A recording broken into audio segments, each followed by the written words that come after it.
Luckily, no one is when you were introducing.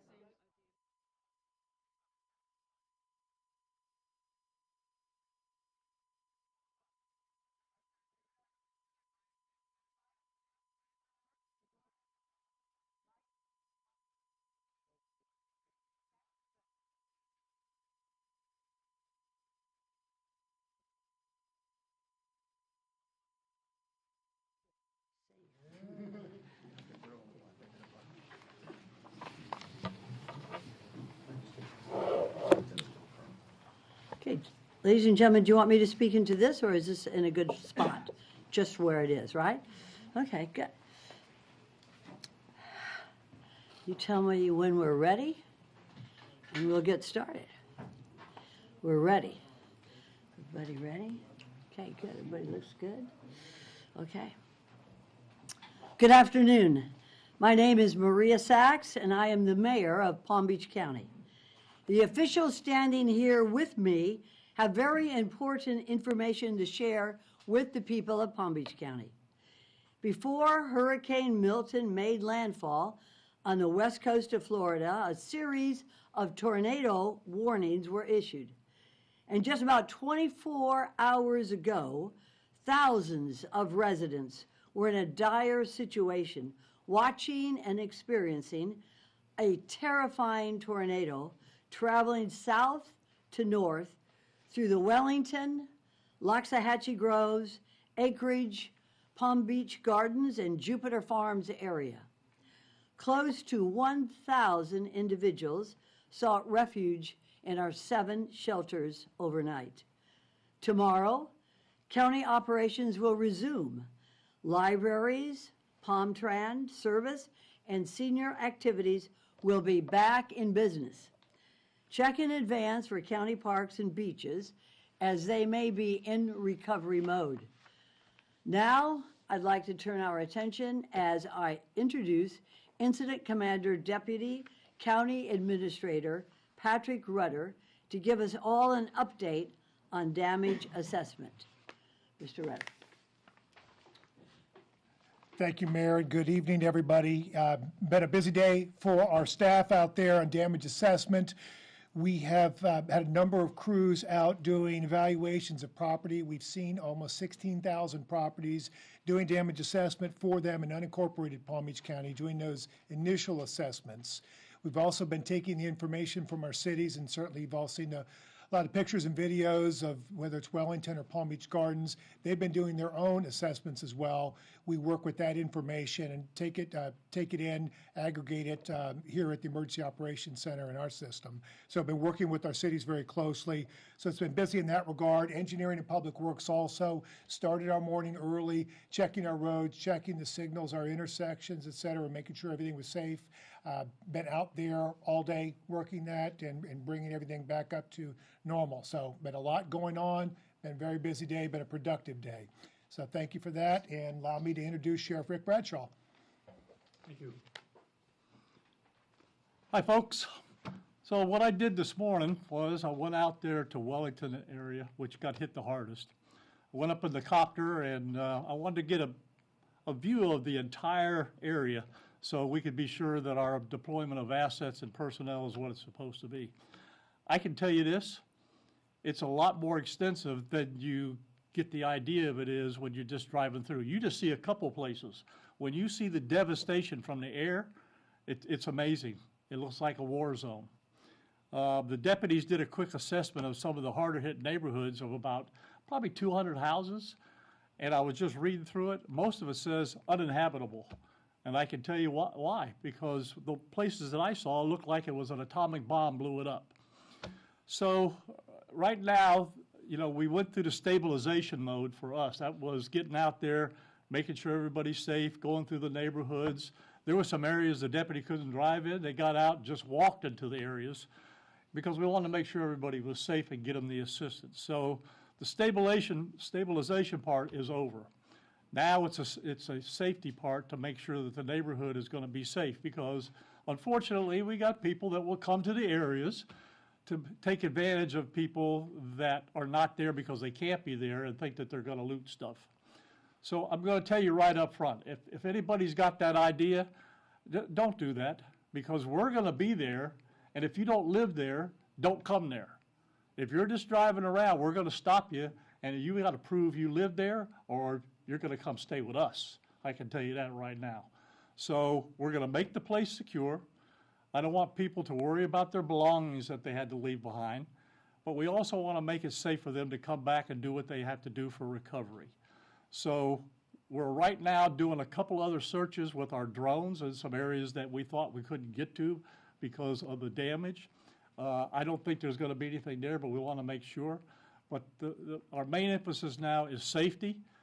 Traffic lights are out in some places. Treat it like a four-way stop because we're going to be there.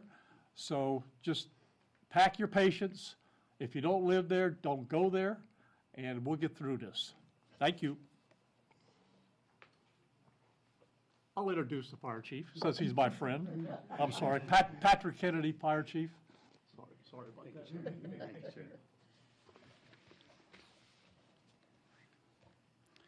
Good evening. First, I would like to share with our community members who went through this terrifying ordeal.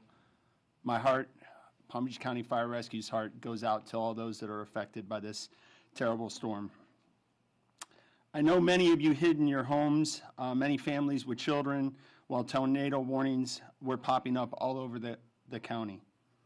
For those who were injured and transported, I am personally wishing you a speedy recovery so you can all get back to your loved ones. I am grateful we got through this without any loss of life in the county, and that was not what the initial reports were. The first tornado-related 911 calls came in at 4:55 p.m. involving people trapped on Deer Run Lane. More than 120 911 calls came in an hour and 45 minutes. Our dispatchers did an amazing job. The call started in the south in Wellington, moving through Loxahatchee, the Acreage, and Palm Beach Gardens, as mentioned. In disaster situations like this, we always hope for little or no injuries, and we did not experience that. We immediately sent units, more than 56 Palm Beach County Fire Rescue units arrived in this area to make sure that they responded to the call. Thankfully, we had almost double that, or half of that, ready to respond to the rest of the county in case there were other emergencies. As a matter of fact, there was another emergency structure fire down on the south end of the county at the same time. My firefighters told me it looked like a war zone. Damage everywhere, power lines down. They knew immediately it had to be a tornado. Many of them witnessed the twister as they arrived on scene. At Palm Beach County Fire Rescue, we did have a total of 7 transports, and many others walked up to paramedics to get checked out. We had to do triage quickly when we arrived on scene. Palm Beach County Fire Rescue also conducted a few rescues. We dispatched our Palm Beach County Type 4 Urban Search and Rescue team that worked in the night and also went out and did surveys today in the area. I'm also told that they helped gather some belongings for some of the residents. The tornado had turned over a mobile home and partially crushed it. A patient was stuck inside. Our local urban search and rescue team, along with special operations team, conducted a technical rescue, cutting through the home to rescue the patient and the dog. The very first 911 call to come in involved 10 patients trapped in rubble, and the news was not good. The house was completely destroyed. Our crews removed 3 patients from the flattened wood. Thankfully, 7 others in the same pile of debris were able to get out unharmed. In other areas, we found multiple cars flipped over by tornadoes, as well as people trapped inside. A barn was partially destroyed. There were several horses that got loose, and the firefighters rounded them up and put them back in the undamaged portion of the barns. Today, like I said, the Urban Search and Rescue team is back out doing surveys and making sure that they can support the community. Amidst all this, we had enough resources to send the Palm Beach to St. Lucie County because we got an immediate request here at the EOC to send units north. And along with West Palm Beach, we were able to do so. We sent 5 total rescue trucks, 3 from Palm Beach County, 2 from West Palm Beach. I'm extremely proud of the actions of our firefighters, our paramedics, and our dispatchers who work tirelessly to keep everyone safe. And everybody here at the EOC, along with our partners in green, to be able to respond to the community. The work is not done. This is 24/7, and we are there for our community. We'll continue to deliver excellence. I would like to introduce FP&L's External Affairs Manager, Elon Coffer. Thank you so much, and thank you for the opportunity to be here today to provide a few updates on the FPL front. We know that this hurricane has been a significant impact across our state and our service territory. So I just wanted to give a few figures of where we are at with today's restoration efforts. In response to Hurricane Milton, FPL has comprised a massive restoration force of approximately 17,000 men and women from over 41 states to respond to this storm. Our initial assessment over the last 24 hours or 12 hours or so since the storm has left Florida is that the investments that we've made in our hardening have proven successful in many ways and benefited most of our customers. Early damage assessments are indicating that we, as you've just heard, we have had some significant impacts from tornadoes and high winds that our crews are beginning to continue to assess and start restoration efforts in those areas. Across the entire service territory, we have restored over 730,000 customers already and are continuing those efforts 24/7 to get all of our customers restored. Here locally in Palm Beach County, we've restored approximately 96,000 customers to as of approximately 4 p.m., and we still have 23,770 customers out of power. And as I mentioned, our crews will continue to work around the clock to make sure that all of our customers are restored as quickly and safely as possible.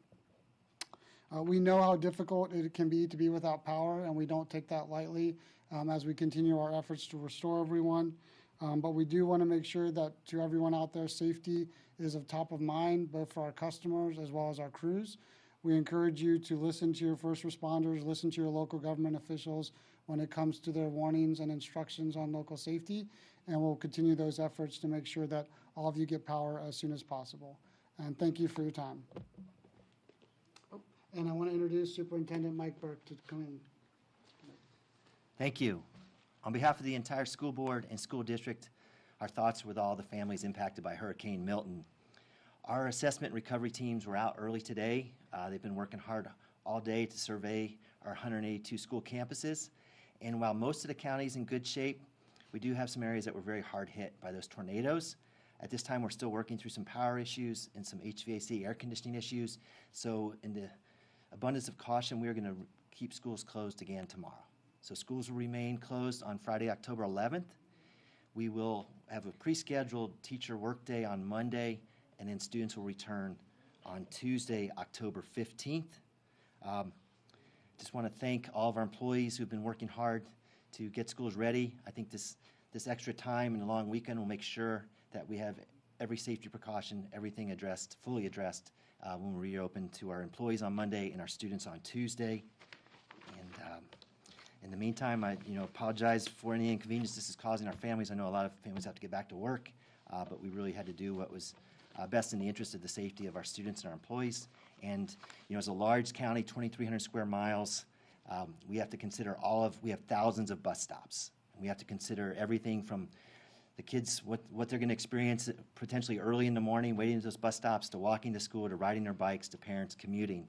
And we felt like there's still some cleanup that needs to be done, particularly in that western community that was hard hit.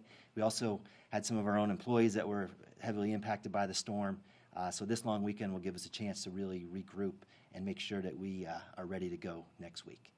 Thank you very much. It's now my pleasure to introduce Mr. Dan Pelowitz from the Solid Waste Authority. He's the Executive Director.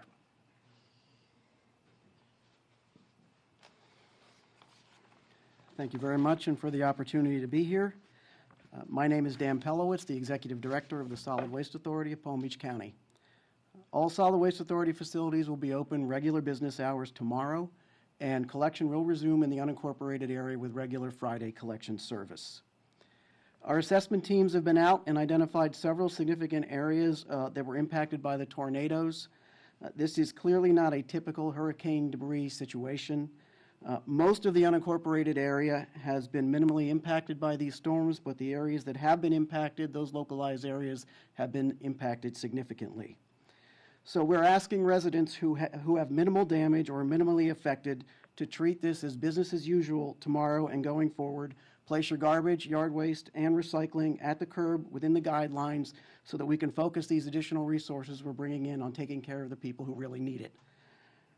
We'll be relying on our franchise haulers to provide continuity of services for all of our residents and on a contracted debris hauler to collect large piles of storm debris. And through these efforts of both of these entities, you can be assured that all of this debris is going to be collected. If you are not in a tornado-impacted area or don't have significant amounts of debris, please do not use this as an opportunity to engage in wholesale cutting, thinking that FEMA is going to pay for it. We will be seeking FEMA reimbursement, but FEMA is very strict about what they will pay for and what they will not pay for. If you have storm-related damage, we are asking for your assistance and cooperation. Bring your debris to the curb as soon as you reasonably, practically, and safely can do so. There are a lot of trees that are leaning out there. They could potentially come down. This is not the time to start cutting down trees if you've never done it before, and it's not the time to pull out a chainsaw and try to do this yourself. So please be very, very careful. There is no need to hurry. This is tornado debris. It's going to take some time to get these big trees out of these backyards and these structures that have been damaged or destroyed out of these backyards. You do not need to rush. We will get it eventually. Keep your vegetative debris separate from your trash or construction or structural debris. That's very important because they are all managed separately. And separate all of this from your regular garbage and recycling. It's our objective to make sure that regular garbage collection service continues as it's supposed to, unimpeded. And please, avoid placing piles near mailboxes, on fire hydrants, or on other structures, because these objects will be damaged in the collection process because that involves mechanical equipment. So please, heed this warning and stay away from the fire hydrants and the mailboxes. And again, we typically have a 6 cubic yard limit that applies to vegetation. It does not apply to storm debris. So if you have storm debris, don't worry about how much you're putting out there. It is not an issue. And again, residents who have any questions or concerns or service issues are encouraged to contact us at 561-697-2700. That's 561-697-2700. That's our customer service line. And with that, I would like to introduce Emergency Management Director Mary Blakeney.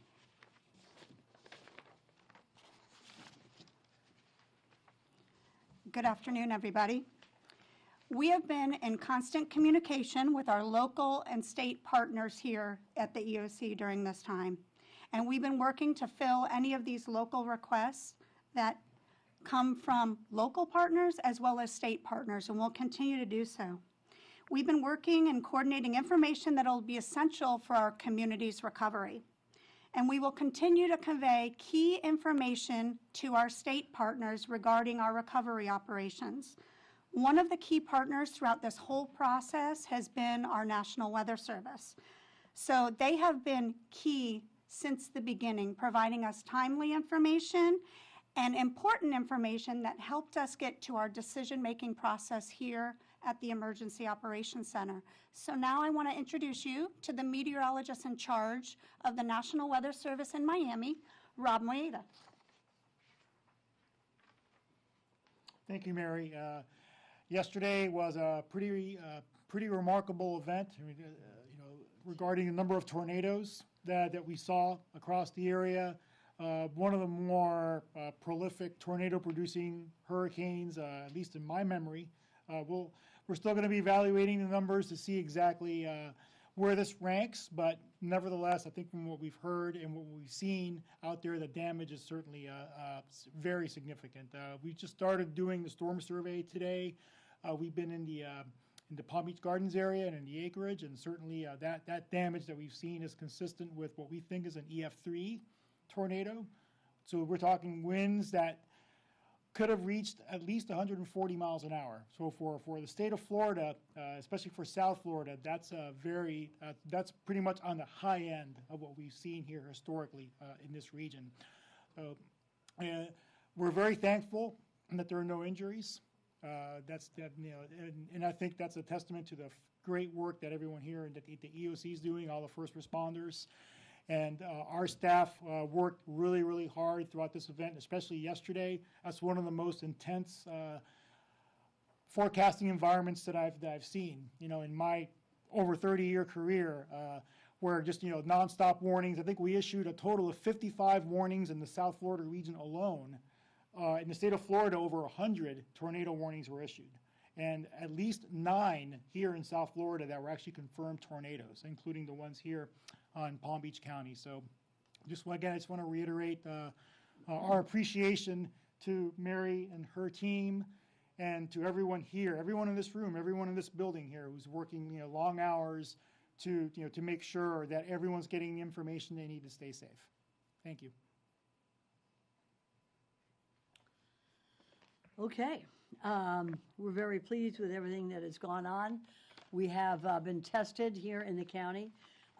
Historically, they say that we've had more tornadoes here from this hurricane than in history, and we have met that.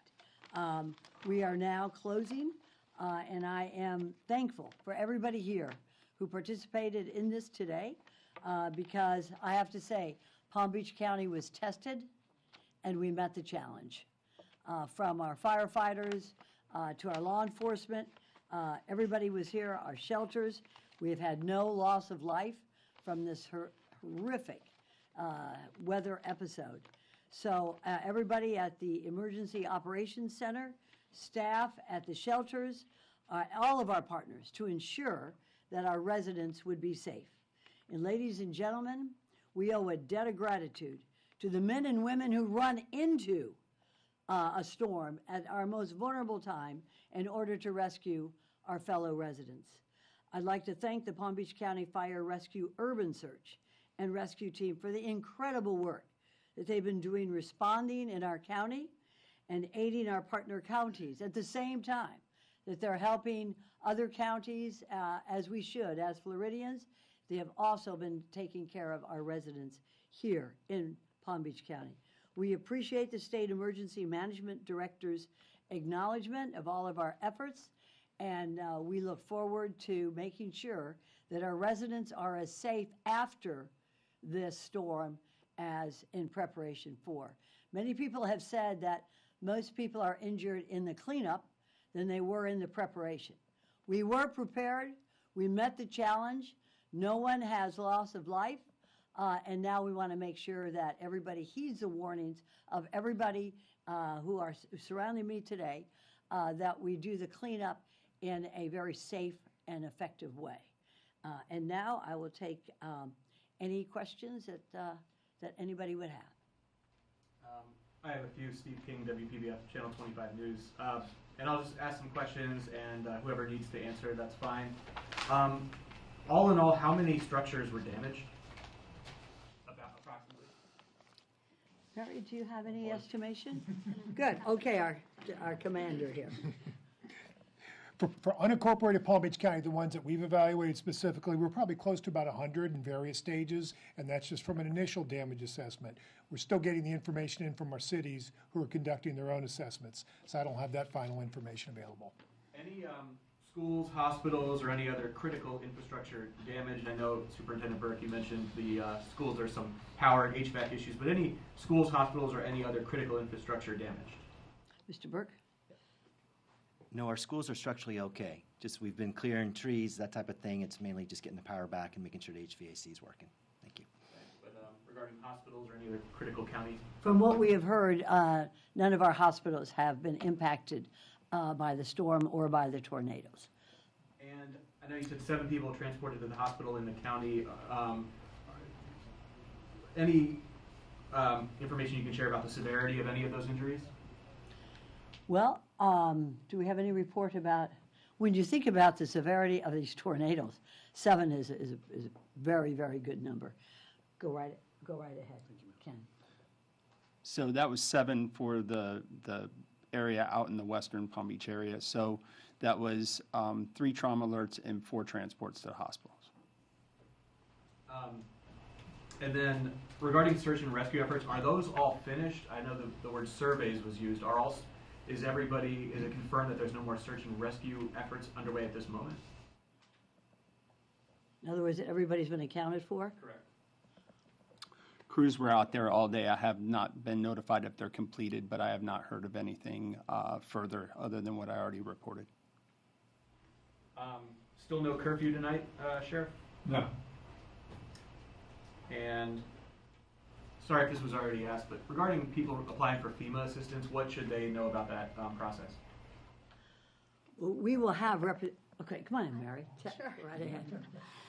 So the process to even get any FEMA assistance is we are working hard, as our incident commander mentioned, to collect all that damage assessment information. We've been talking to the state all day.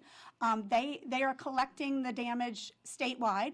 This, although it was a tornado, it's as a result of the hurricane response. So there is going to be a request up to the state, which has already been made, to include Palm Beach County in any emergency declaration, to include individual assistance for homeowners. That request has been made by us. Verbally, we're going to follow it up with all of our data. That information will have to go to the governor, who will then submit that up to FEMA Region 4 in Atlanta, and the determination will be made there, and the disaster declaration will be made by the president declaring what assistance is available for each county. Once we get that information, and we have high hopes, and we expect to submit good information to be able to have our county receive assistance for our residents. If and when we get that, we'll immediately notify our residents, and that will be the time when individuals would be able to apply for any assistance. Thanks. My last question is just estimated power restoration time for both homes and traffic lights. So we don't have specific ETR estimated restoration times at this point. Usually in the first 24 hours after the storm, we're doing damage assessment and evaluations so that we can prepare those times. So we don't have a specific one for this area at this time, but as soon as it becomes available, we'll be sure to release it to the public. Thank you. That's all. Appreciate it. Are there any other questions? I'd like to bring Mary Blakeney up again. In terms of, if you have any questions that you would like to have answered in terms of FEMA or homeowners insurance or things like that, then I would like to let our administrator here let you know how you can access that. Sure. We continue to staff our emergency information center. That's our call center available to our residents. They can call it directly at 561-712-6400. Okay, very good. And I want to say to Palm Beach County, to our municipalities, as well as to the folks who live in unincorporated, that we met this challenge. We have so many partners with us to help us. We're never alone, even through the storm and the tornadoes that struck our residents and our properties. But we stand strong. We will continue to monitor this in terms of restoring power and getting people back up on their feet. So the message is, Palm Beach County, we are strong. We'll continue to help all the way through to the end of this. Thank you very much. I appreciate it, and thank you to all the partners here who have participated in this. Good afternoon.